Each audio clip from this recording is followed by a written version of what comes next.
On the night of the murder, Scott Enyart was a 15-year-old student with dreams of becoming a world-traveling photojournalist.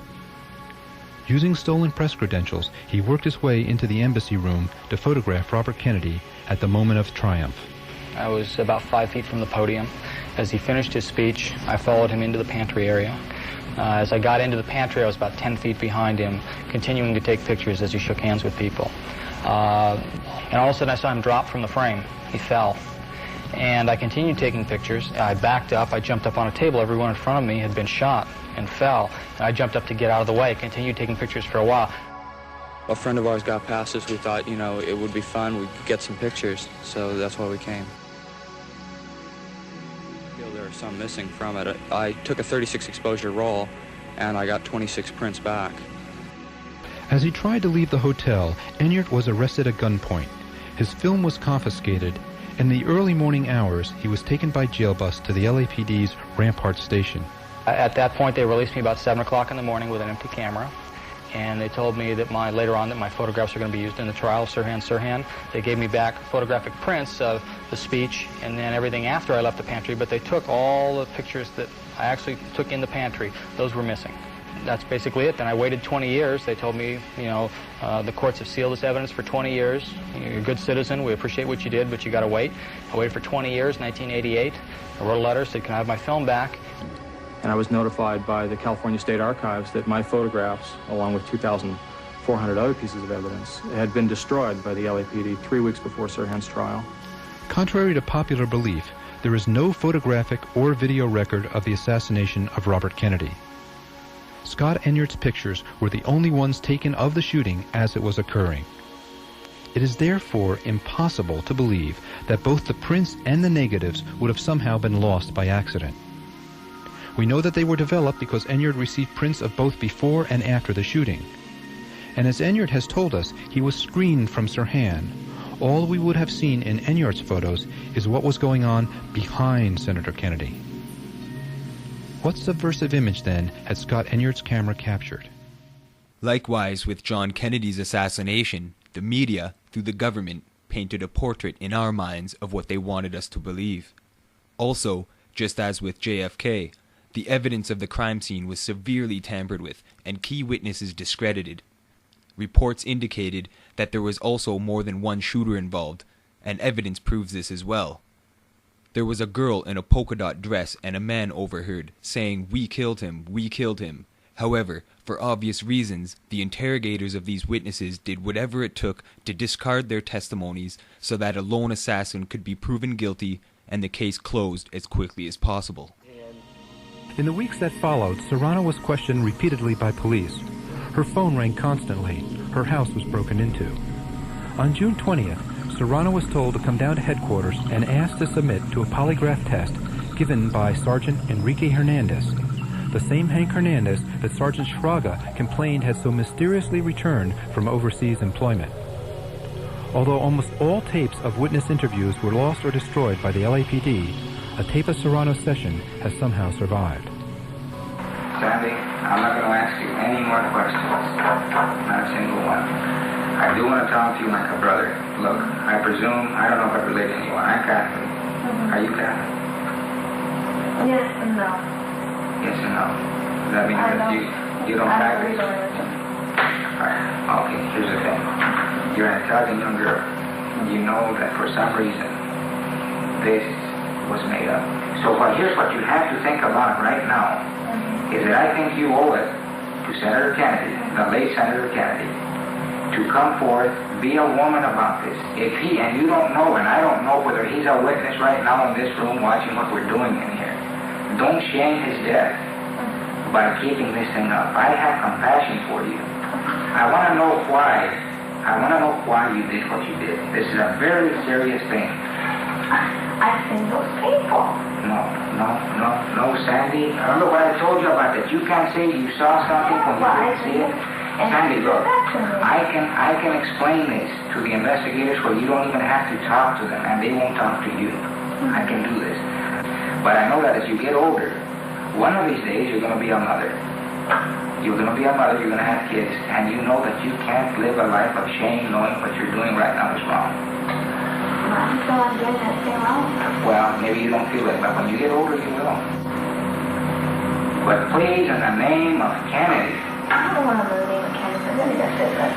If you know that this is wrong, I mean, Sandy, you know that this is wrong. You might want to be pushing it off with a smirk on your face, with a smile, but you know that deep inside what you have done. I remember seeing a girl. No, I'm talking about what you have told here about saying a person tell you we have shot Kennedy, and that's wrong.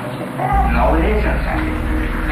Please, don't have to look, I love this man, and you're shaming he is right now, he can't even, well, I'm trying not to shout, but this is a very emotional thing with me too, you see. Are you afraid right now, Sandra? Huh? Are you afraid? No, I don't like this. I know you don't. I'm afraid. I just don't like it. No, you're afraid. She was later forced to confess she made it up. The first policeman to arrive at the Ambassador Hotel after the shooting was Sergeant Paul Sharaga. As Sharaga moved through the parking lot, he encountered a severely distressed older couple. I asked them what had happened, and the woman related that her and her husband were outside the embassy room when a young couple in their late teens or early 20s, the girl wearing a polka dot dress, came running by them shouting, "We shot him, we shot him, we killed him." And the older woman asked, "Who did you shoot?" And the young woman said, "Kennedy, we shot him, we killed him." And then the two of them ran off, just real happy, real joyful. Shraga took the names and addresses of the couple he remembers as the Bernsteins and immediately put out an all-points bulletin on the two people they described. He wrote a report in triplicate with this information and sent it to headquarters. Shraga's APB would soon be canceled over his objections. His reports would vanish. A couple of weeks later, I went to refer to him for one reason or another, and they were all missing. And I asked one of the day watch sergeants if he knew anything about it, and he stated that 2 SUS men had been there that day and cleaned out all the reports. I called them. They denied that they'd even been there. And perhaps by fate, Los Angeles Police Department lost all radio contact for a brief moment of time the night of the assassination. We lost complete radio communication for a period of 40 to 45 minutes. Something was very strange. It never happened before. At present, there's no question in my mind that elements of the CIA were involved.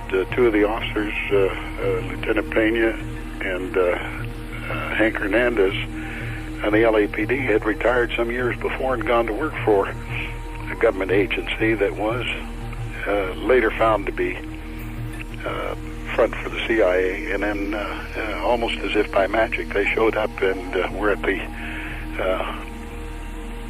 emergency control center within a very short time after the assassination. So we must ask ourselves, was there another shooter involved? Dr. Noguchi, were you able to determine how far the gun muzzle was from Senator Kennedy's head?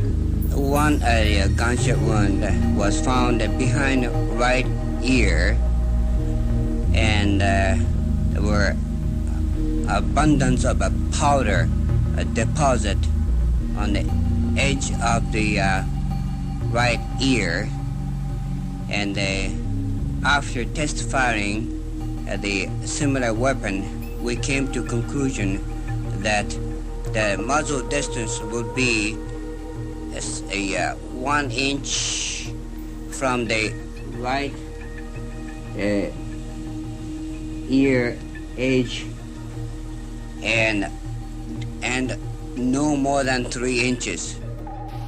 Dr. Noguchi's findings made him unpopular in certain circles in Los Angeles. As he went to testify before the grand jury, Noguchi was reportedly approached by an assistant district attorney and asked to change his calculations on the firing distance from inches to feet. Noguchi refused. He then became the target of a vicious campaign to destroy his credibility. In the autumn of 1968, he was suspended as coroner, and defense attorneys prevented the details of his autopsy from being introduced at the trial of Sirhan.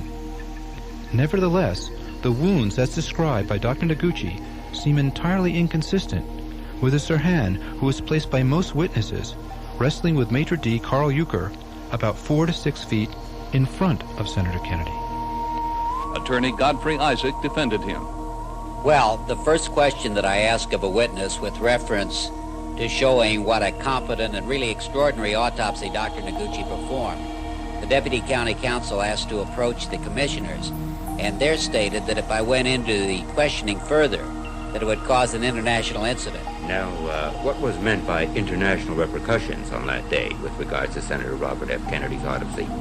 Well, Deputy County Counsel Martin Weeks did not define what he meant by that, but he seemed to indicate that it would cast a great deal of doubt on what we'd heard about Robert Kennedy's death. The headlines at the time said that there was a mystery to the Robert Kennedy autopsy. Well, a paradox that's never been explained is how the Los Angeles County, through the District Attorney's Office, could base a murder charge on the autopsy of Dr. Noguchi, and then in the hearing relative to his firing, tried to take the same autopsy to show that he should be fired. As a matter of fact, I don't think this is something that can be explained, and I think that anyone who reasons and thinks would be naive not to feel there might be some connection with regard to assassinations and what occurred. My wife, Rowena, who acted as my legal aid throughout the hearing, which, as you know, resulted in Dr. Noguchi's being completely cleared of all the charges and reinstated as coroner, received a call from a lady who, in fact, made an appointment to come to our home and who wanted to speak with us because she had been at the Ambassador that night, and she herself had seen a security guard firing. If what Ray says is true, and we have no cause to doubt his word. I was standing behind Kennedy as he was taking his assigned route into the kitchen. A Caucasian gentleman stepped out and fired. The security guard hit Kennedy all 3 times. So Kennedy slumped to the floor, and the security guard fired back. As I saw, they shot the man who shot Kennedy in the leg. He, before they could get him, he shot it looked like to me, he shot a woman and he shot 2 other men. I was in the pantryway following the senator. He stopped and shook hands with several people and started to progress again. We were packed in there like sardines. There were lights and cameras and people and a lot of excitement. The senator just finished shaking hands with someone, and another man, I think it was the maitre d', walked up and took his hand. As we were slowly pushed forward, another man stepped out and he shot. Just then the guard who was standing behind Kennedy took out his gun, and he fired also. The next thing I knew is that Kennedy was shot 3 times. Now, how far was Sirhan from Senator Kennedy at the time? I would say approximately from 3 to 6 feet. Where was this guard who was firing his gun? He was standing directly to the side and back of Kennedy. On what side? He was standing on the right-hand side. Now, Don, did you tell this story to any police authorities? I told the story to several different people, including several police authorities. Right after it happened, I insisted the senator was shot 3 times. I was told by the police... Which police? Well, I was told by the FBI that I was told by the FBI, my own news people, that I was mistaken, that I was wrong. The senator was only shot twice. Now, when you say your own news people, who do you mean? Well, I was on the air with Jerry Dunphy. Also, I did a tape recording with Jeff Brent. And several people I told. In fact, I also told them that the guard pulled out the gun. And everyone told me that in the confusion, I didn't see what I saw.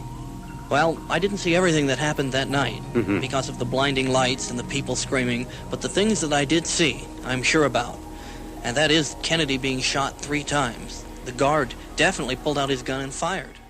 The security guard in question, Thane Eugene Cesar, was recently employed by Ace Security a mere 7 days prior to the assassination, and yet in a city like Los Angeles received a high-priority job like escorting a candidate running for a presidential election. If this does not seem strange, he just happened to be carrying the same firearm as Sirhan and said he sold the gun several months before the date on the receipt when it turned up from the man he sold it to. The icing on the cake could be the fact that he detested everything the Kennedys stood for. And the cherry on top, then, would be the fact that the security job was just a part-time job, which most likely ended after the assassination. His main job was working for the Hughes Aircraft Association, and his position there required the second highest clearance level from the Department of Defense, evidence of CIA involvement. In 1993, His .22 caliber gun was exhumed in a muddy pond in Arkansas after 25 years of abandonment. Its serial number matched the one registered on his gun in the weeks following an interview he had with Los Angeles Police Department. Here's how much of an asshole Cesar truly is.